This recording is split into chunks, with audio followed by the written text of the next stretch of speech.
I would like to start a new sermon series today entitled Proof. Yeah, in a world where people say, I need proof before I believe, the Bible is filled with undeniable evidence that God is, I hope you can handle this, a waymaker.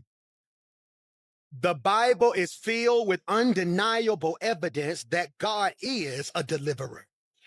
Oh, the Bible is filled with undeniable evidence that God is still, this is for 7 people in the back and in the chat, a promise keeper. Am I preaching to anybody in here? Some of us are standing here today, I feel a little preachy today, because God has gave us proof. What proof, PMJ? That he still heals. Proof that he still provides. Proof that he still protects. Proof that he still restores. In this sermon series, we will walk through, please pray for me, the receipts of God's faithfulness. And I know you got a master's and a bachelor's working on your doctorate. You make 125, 200K now, and now you educated and you're refined and your worship has become intellectual. But the hood in me, every now and again, when somebody come to me with something I don't really believe, I have to ask for the receipts. And the reason it's good to come to church and hang around people who have seen God move is because every now and then when your faith get low, I need to see a receipt. And I came to speak to 7 people at the last service of the day and tell you I got the receipt that if everybody walk out your life, God will not leave you nor forsake you. I got receipts that if nobody supports you, God will make a way out of nowhere. I got receipts when you don't got the money to do none you dreaming, God will still be Jehovah Jireh. And that's why your circle can't understand, because they know what you're going through. But then when they look at you, you don't look like what you're going through because you ain't looking at your problem. You had to check yo. That's why your neighbor better thank God they sat next to the right person. That if they need to see what proof look like, you ought to just bust a 360 and tell them, here I go. The Bible said, can any good thing come from Nazareth? They didn't think nothing special could come from Nazareth, but God had to give you proof that you ain't got to go to the A, you ain't got to go to the Ville. God will bless you right where you are. And that's why my praise, I said I wasn't going to do that today, but I done messed around and read my receipt. Have you ever been to Walmart and you went to Walmart and bought all you needed? And then when you got ready to walk out the door, it's this man standing at the door. And he stopped your buggy, then he asks you for your receipt. He wants to know if what you got in your buggy match what you paid for. And some of y'all keep trying to figure out why God ain't did it yet. God said, I can't do it in February, but I may do it in May because the devil got you held up because he's checking if you paid for what you believe in God for. That's why you favor like you favored, anointed as you are, covered in the blood. You ought to just jump up and shout, I got the receipt. That can't nobody do me like, stop. Hear me? So this series, sit down. This series, we will walk through the receipts. Can you put this in your notes? For my young people, I like where y'all take notes. Some of y'all be tagging me. Put this in your notes. The receipts of God's faithfulness. That's cold. The receipts of his faithfulness. Now, Pastor Mike, that was very meticulous. My brother and I stayed up for about 2 weeks figuring out the definition of this, because at one point it's the receipts of his miracles. Then one of them was the receipts of his goodness. Then we settled on the receipts of his faithfulness. Because everything he do for me, not a miracle. And everything he do for me don't feel good. But he is faithful. Oh, I got to get all that out. So the receipts, watch this, because I want you to realize, I hope y'all can handle this 9 o'clock, couldn't take it. Because whenever you need receipts, I'm trying to get you to realize that the receipts you need or the proof you need for what you're believing God for is not just found in the Bible. You can also find evidence on your road. Which is why the devil like keeping you antisocial. The devil like keeping you at a place where you think don't nobody care about you, because he don't want you to mess around and see what you about to be. Oh my God, did you hear what I just said? That's why I'm going to say this, only 3 of y'all going to catch it. It's only bragging to people who thought you couldn't do it.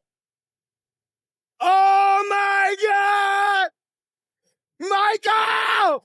It's only bragging to people who thought you couldn't do it. That's why you got to be careful who you got in your circle, because you just be excited about what God about to do. Then they look at you like, well, why are you bragging? I ain't bragging. I just thought you were the person in my life that I could show my receipts. Oh my God. The miracle you need to see. And what if I told you God may be taking you through something that you don't want to go through, because you are going to be the proof for the people around you? Oh, that's critical. Why, PMJ? Because I would like to submit to you, we must learn. What should we learn, Pastor Mike? I believe we must learn how to advance. And I told you this, we live, can you put this in your notes, in a world full of addicts. We live in a world full of addicts. You got people who are addicted to alcohol. You got people who are addicted to drugs, because that's the first thing you thought, because we make certain sins bigger than other sins. So when I said addicted, the first thing you said was alcohol addiction, drug addiction. Let me come down your road. Addicted to attention.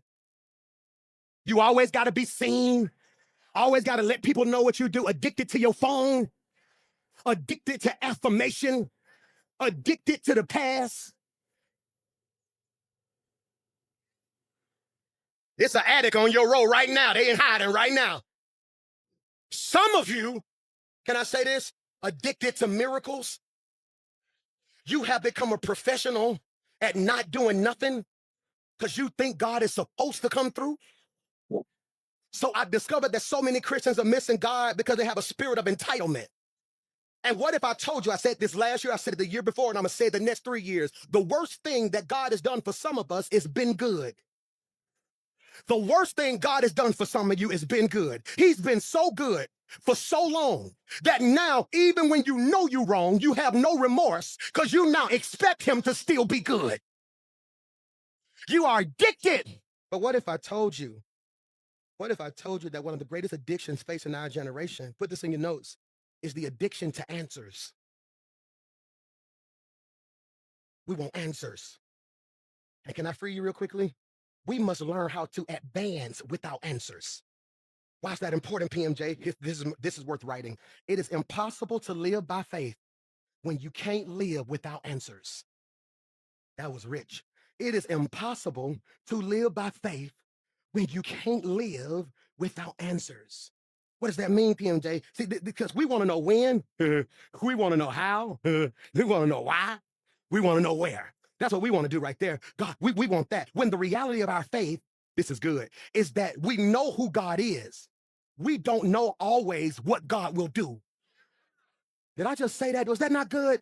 We know who God is, so you want answers. Oh my God, you want answers. That's what you want. You want answers. You want God. I'm not moving until God speaks. That sound good. But now that I'm 40, shawty, I've lived long enough to know there are two seasons. There's one season where you don't move till he speaks. But then it's another season where he's spoken and he waiting on you to move. Y'all don't hear what I just said right there, because you want answers. So now you have what Dr. Michael Eric Dyson calls paralysis by analysis. You're so busy thinking about what you're going to do, you don't realize you ain't did nothing.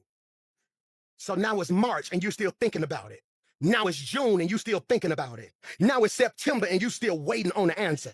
And God is like, I'm not talking no more. I told you last year what you should have been. I don't send new words when you ain't obeyed the last word. Oh, I ain't got no amens today. It's cool in the game. It's cool in the game. Because you want answers. That's what you want. You want to, you contemplating taking another job, but I don't want to move till I get an answer. Because I can't move boldly without proof. When I heard faith is the substance of things hoped for, it is the evidence of things not seen. Well, Pastor Mike, I'm believing God for this new job, and I feel like my season's up, but I don't know yet. I'm gonna just wait on answer. What you want is you want to be asleep on the couch. Then you want to eat a Subway sandwich and put your chips in the middle of the Subway sandwich, and then take your socks off and put your feet in between the couch cushions so it can be as warm as it needs to be. Then you fall asleep. Then out of nowhere you want, Keisha, this is God. I want you to know that the next season of your life is about to be special. Your time at that job is over.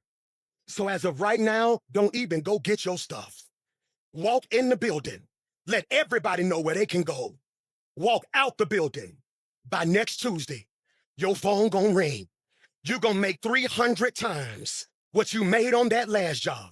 You'll only have to work one day out the whole year. Full benefits. You'll never struggle. You'll never worry. Thus saith the Lord. Girl, you ain't gonna hear. God just took. That ain't how God works. This is what God do. Your season up.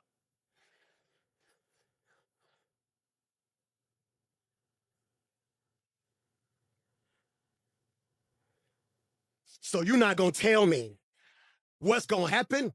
God told Moses, go tell Pharaoh, let my people go.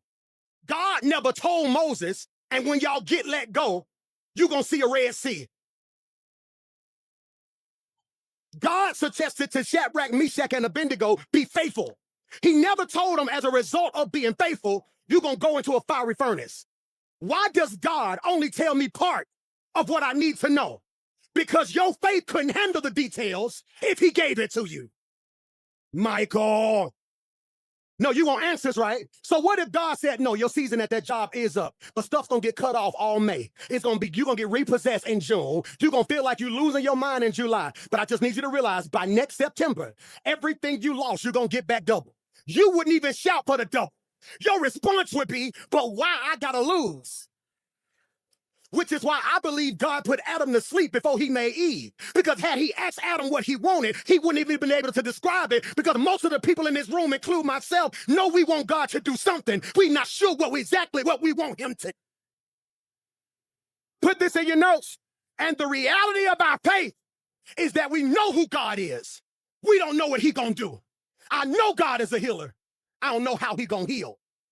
Ooh, Pastor Mike, my heart is broken. I don't know what I'm gonna do next. I just need God to heal my heart. So then God removes everybody.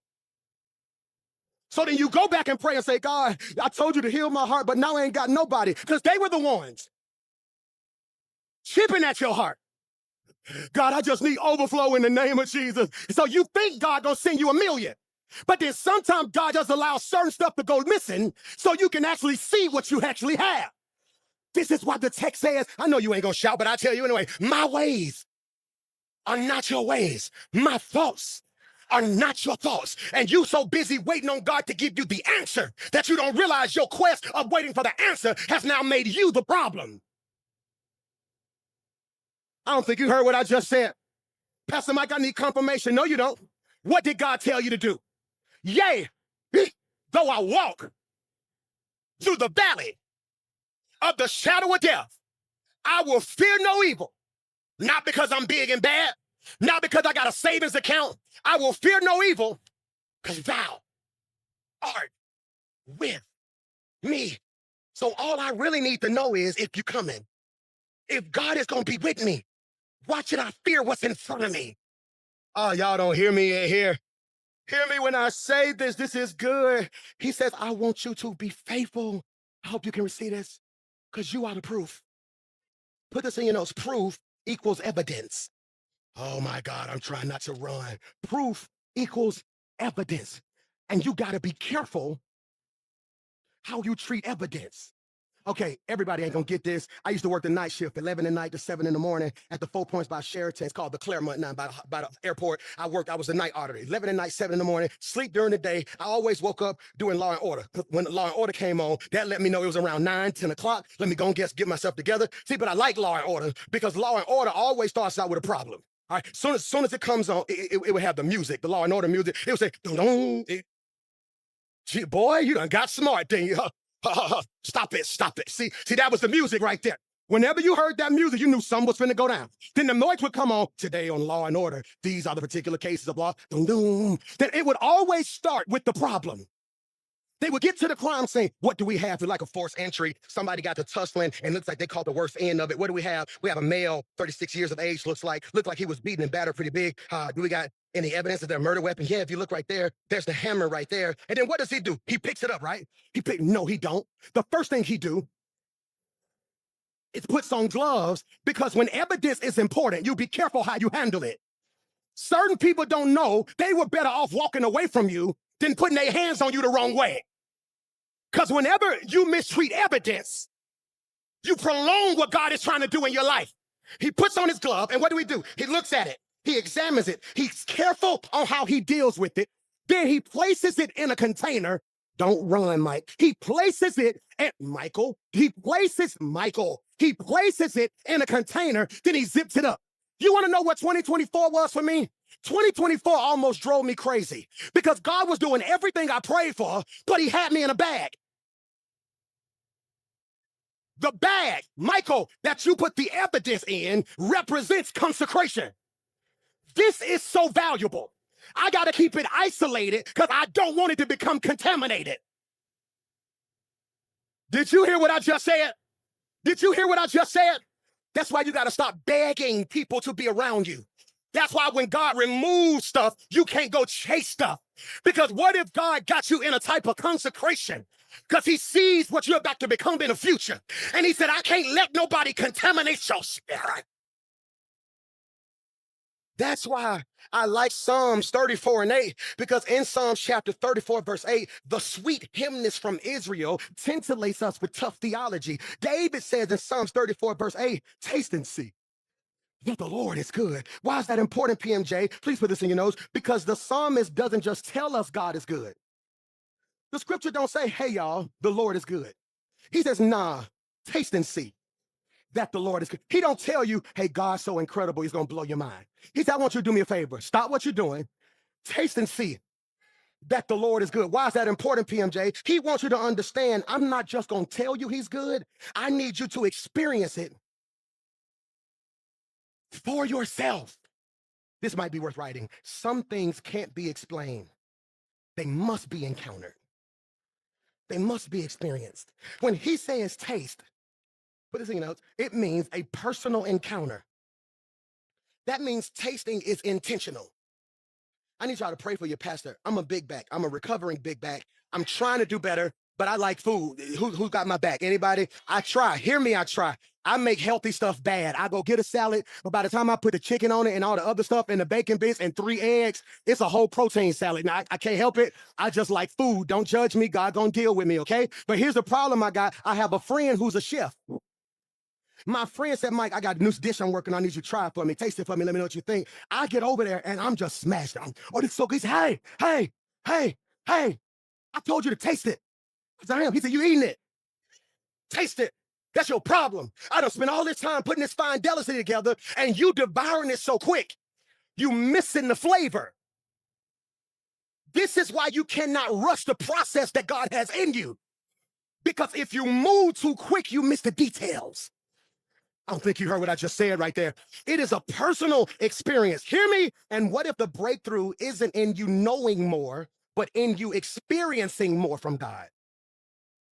What if the breakthrough you're waiting on isn't about you knowing more about God?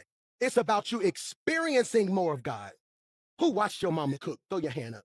Who watched the auntie cook? Big mama cook.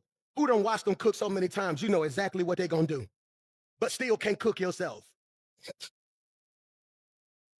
All my fellas, give me a what? Who gonna watch the Super Bowl today? Throw your hands up, okay? We got members on the Eagles, so the whole church got to go for the Eagles, okay? So we want the Eagles to win, okay? So hear me when I say this. This crazy. When we get home today, we're gonna be at home like, oh my God, all they got to do is flip the defense and yeah. We're gonna be all Saquon got to do and get, I would have see. Look at it, freeze the TV. That's a cutback right there. He said, come here, all he had, because it's easy from the sidelines. The problem I got with the new school church is that everybody think they know what to do because they seen somebody else fail at it.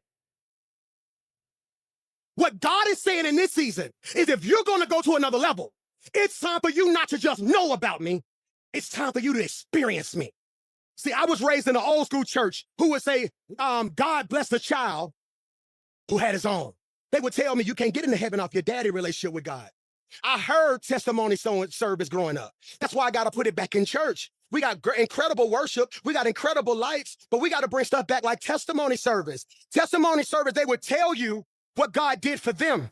The only issue I got is that too many Christians are living on secondhand faith. Don't tell me what he did for them. What has he done for you? But it's hard for you to have a testimony because you're always running from your test. You don't want to go through nothing. And the problem with the 21st century is, church, is that we've conditioned everybody for celebration, not suffering. Everybody want to live. Don't nobody want to die. Everybody want to win. Don't nobody want to lose. Everybody want to be happy. God ain't concerned with your happiness. In order to be happy, something must be happening. That means if nothing's happening, you cannot be happy, which is why happiness and joy ain't the same. Joy ain't contingent on if something's going on. Joy is when I'm up and when I'm down. This is why they said in 1 Peter that he will give you joy unspeakable. It's because God will put you through something. Carry you through something and be so good in it that you will experience him for yourself and not be able to explain it. I don't know who I'm talking to in here.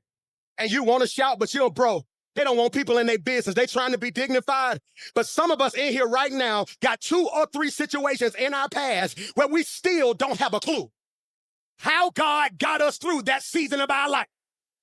I need you to reach over that neighbor because you sat next to an undercover hater and tell him, I'm still trying to figure out how I paid for college. I'm still trying to figure out how I closed on this house. I'm still trying to figure out how I made it through that health scare. It was nothing. I'm going to preach to this side because I think they sleep over there. But when you just look down your row and shout, he's giving you a miracle that will be unspeakable. He's opening a door that you won't have the words for. He's showing you something in the present that's going to flip your future. And when they ask you how you did it, that's why you got to check your circle. Because some of them going to be like, no, you can tell me. You just don't want me to come up like you came up. No, I want you to come up. But every now and then, I don't even know how I did it. Then you're going to have one friend going to be like, he did it for me too. That's why when you come to church, don't sit in here and be quiet, sedity, and bougie. You don't know who need to see somebody praising God because they on the other side of it. I don't know who I'm preaching to, but I just need one of y'all to bust a 360 and shout, if you need to see what peace look like, if you need to see what favor look like, if you want to see a blended family blessed, if you want to see somebody walk in overflow, touch 5 people like mystical and tell them, here I go. I'm going to push that thing. Yeah.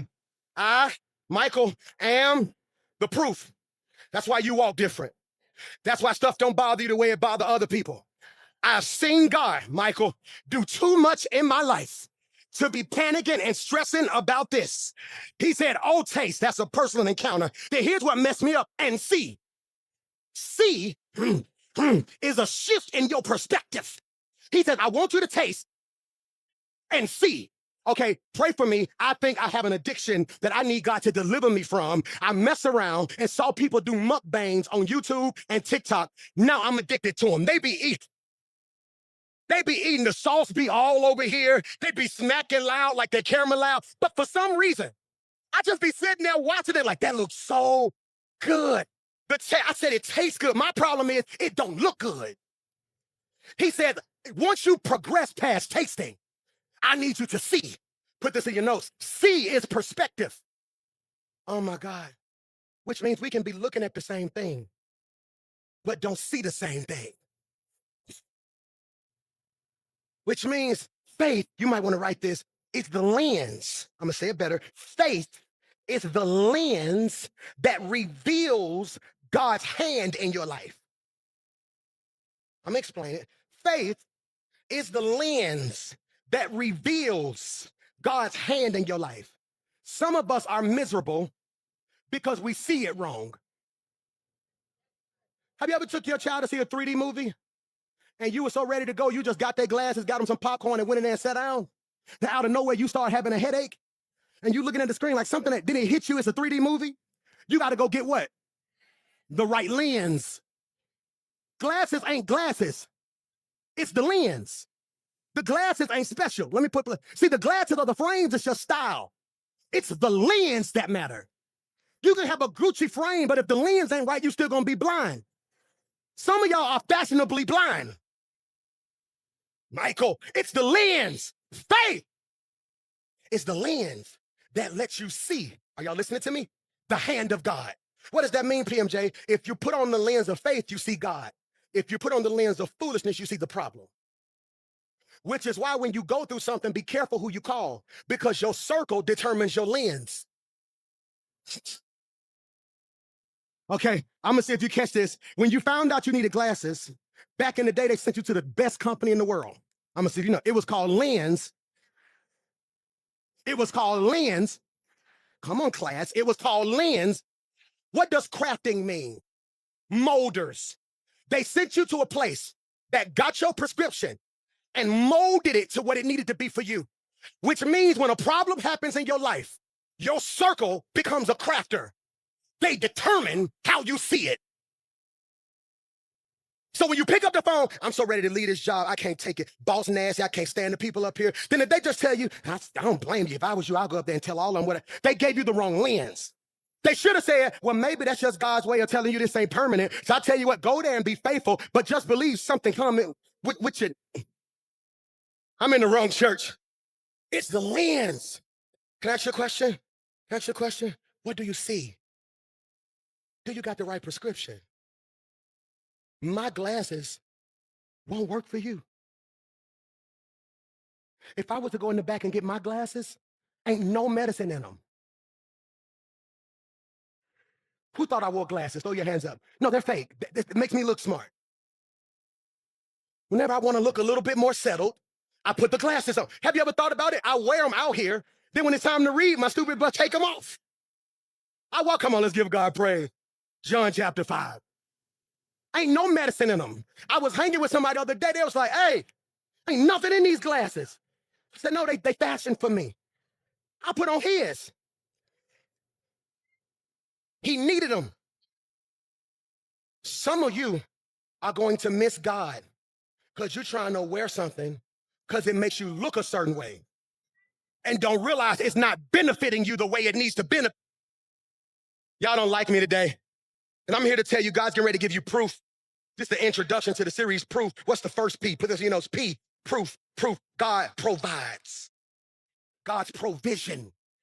His provision. Put that in your notes. He is Jehovah Jireh, which means he is the God that provides. Look at Genesis 22:14. So Abraham called to the place the Lord will provide. He called that place the Lord will provide. You know the story. He needs a ram in a bush. He's getting ready to kill his son. When he raised the knife, the Lord provided a ram caught not just in a bush. The scripture says in the thicket. That is a thorny bush that is very painful. God caused a ram to get stuck in something that hurt him, but it would bless Abraham. Did you hear what I just said? So he called it Jehovah Jireh. Let me ask you a question. How many times has God came through for you at the last moment? I want you to say this with me if you receive it. Say, if God is Jehovah Jireh then, he's Jehovah Jireh now. I don't think you understand what you just said. So what do we realize? Proof, the P. Each one of these letters is going to mean something that you can apply to your life. When something is going on and you need God to come through, God, I got proof. I know you to be a provider. Go back to the P and throw that on the screen so they can see it. It's a $2 word called provision. Provision. That's a spiritual word. We say words in church, but we don't explain them. Pro means before, vision. So in other words, God says, I had the ram caught in the thicket before he got there.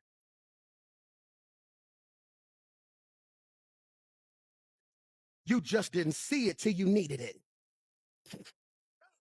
Have you ever had somebody come through for you and y'all ended up being tight and they was in your life the whole time, but they weren't who you thought would be in your life? And you were so busy looking at them thinking they was your ride or die, then you found out that the ram was already here. Your perspective was in the wrong place, which is why we spend too much time talking about who left and not enough time celebrating. God proved to be a provider. Watch this, rescue. God will pull you out. Oh, that's ridiculous right there. God. So then Moses raised his hand over the Red Sea, and the Lord opened the path through the water with a strong east wind. The wind blew all that night, turning the seabed into dry land. God tells Moses, leave Egypt. He don't tell him the problem he gonna face. So what do we realize? They got water in front of them, stuff behind them, and what happens? He says, I'm going to rescue you. I'm not going to send somebody to do it. I'm going to do it. That's critical. God proved, put this in your notes, to be a deliverer. What is the application to that right there? God will make an impossible way of escape for you. Here's the declaration I need you to declare over your life. If God parted the Red Sea for Israel, he will part the Red Sea for me. You didn't get excited about that. You didn't get excited about that. Why, Pastor Mike? You didn't get excited about that. You didn't get excited about that because you think he can't part a Red Sea because you're not looking at one. Okay, so whenever you see the Bible, you see a principle that you can take and make applicable to your life. Okay, so it doesn't mean God's gonna give you a Red Sea. What was the Red Sea? A body of what? Blocking them from going where? To the next level. Who was behind them? Enemy. They needed promotion, but it was a body in front of them. So the way the Lord parts Red Seas is that there can be 25 people, everybody saying it's their turn. And then God will make a way for you to move to the front. Did you hear that? He parts Red Seas. That's why I don't care. Don't let nobody convince you not to do something. Well, you probably should, but they already know who they're going to know. They don't know. They may know who they think they want. They don't know what God got planned for me. It's 7 of y'all who God done parted Red Seas for in here. Who, when you look back over your life, you should even be in the position you in, but God parted. I release that anointing over your life right now, that you're not standing in line. God's getting ready to part the Red Sea in every area of life. Doors are opening for you. You may have been in the background the last 7 years, but God's getting ready to part that sea so you can step out and be appreciated and seen in the light you need to be in. No weapon formed against you shall be able to prosper. No plan, no scheme. I don't know, care who they pick. When it's your time, it's your time. God is a God that will part sea. P, God provides provision. R, he rescues. O, overcoming. What does that mean, Pastor Mike? He's the God who gives victory. Ooh, y'all don't know when to get excited. Look at what David told Goliath. You come against me with the sword, spear, and javelin, but I come against you in the name of the Lord. You called it. Only 3 of us called that. I'm going to see if you can count. You come against me with a sword, a spear, and a javelin. I'm out here on the name of the Lord, which means this is proof that when people try to plot, scheme, and come up with stuff, if you just stand on his name,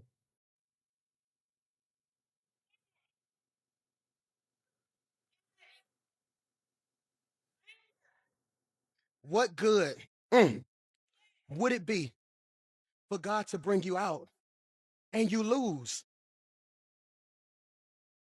You want to know what I've learned to do more in my 40s? Pray complete prayers. I say stuff like, Lord, cover my boys, keep them healthy, keep them holy, God. Let them come out of this season blessed and walk into the next season. See, I always try to, see, because you can't exit without entering. See, that sign says exit, but it's false. It's false. It's false advertisement. Because when you exit the sanctuary, you have just entered the hall. Then once you exit the hall, you enter the lobby. Once you exit the lobby, you enter outside. Once you exit outside, you enter your car. Once you exit your car, you enter back into outside. Once you exit outside, you enter your house. Because it's impossible to leave something without going to something. And too many of us pray for God to let us leave when we need to say, God, cover my leaving and bless my. So look at me. God made an impossible way of escape. What's the illustration? David and Goliath. David didn't just face a giant. He faced a battle that was bigger than him. Put this in your notes. God gave him proof. This is real cold. That victory belongs to the faithful. Hear me. I didn't say to the best. I said to the faithful.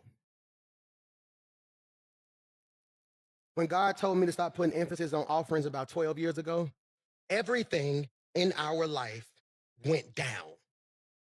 Everything. We having to pay musicians, they probably didn't even know this, on credit cards. I'm paying church bills on my credit cards. We putting credit cards, pay it off. The Lord said, Mike, I never forget it. He said, if it's my will, it's my bill.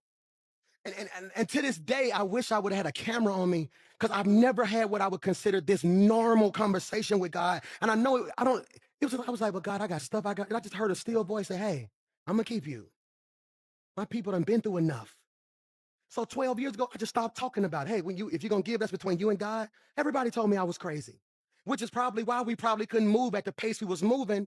But somewhere in this crazy brain of mine, I wanted your heart more than I wanted your pocket. So there was opportunities that would come. I ain't have no money, but I had people who in my heart were being transformed. So you know what I discovered? I had to remain faithful. When opportunities pass me by, I got to remain faithful. I got to remain faithful.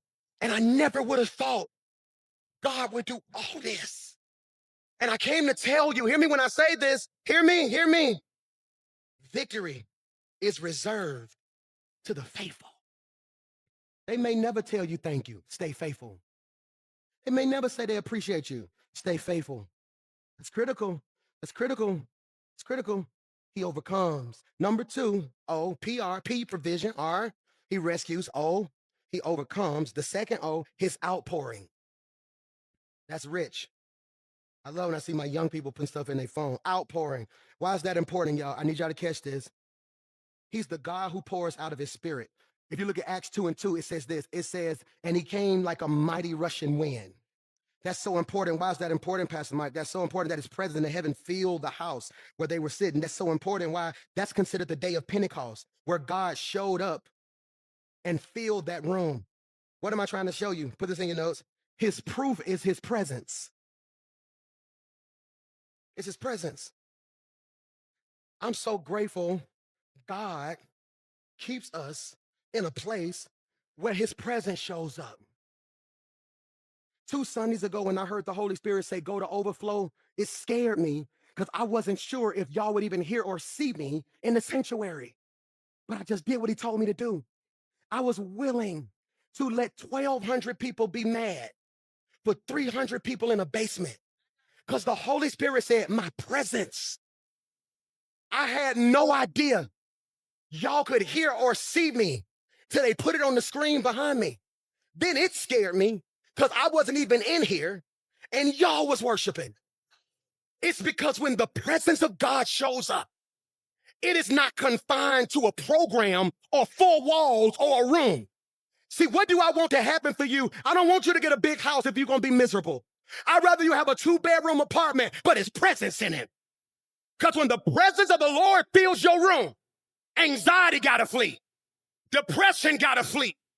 Doubt got to flee. Yeah, that's my soul. So, presence, hear me. Last but not least, you can stand with me. I'm finna send you home. His faithfulness. Listen to me. He is the God who finishes what he started. This may not be deep to you, but I'm going to say it and I pray you can receive it. God is going to finish what he started in your life.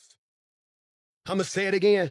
God is going to finish what he started in your life. If God was faithful then, he's faithful now. Father, I pray right now that we realize all the proof we need, we already have. It's his presence. It's his protection. That God, you are doing for him what eyes have not seen, and what ears have not heard. God, somebody walked in, waited, young and old. Pressure is pressure. It don't care if you're 16, 26, 56. I speak by faith that today some sort of proof hit their life. That God, you are a provider. God, you rescue and restore. God, I will overcome. God, your outpouring love will fill my heart. And I know without a shadow of a doubt, God, you've been faithful to me. So God, in this moment, we say thank you. I'm proof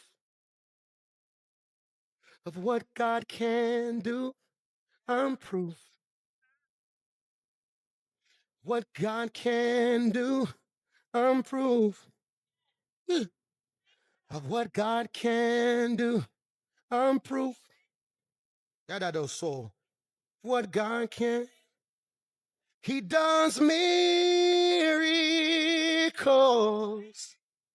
and I'm proof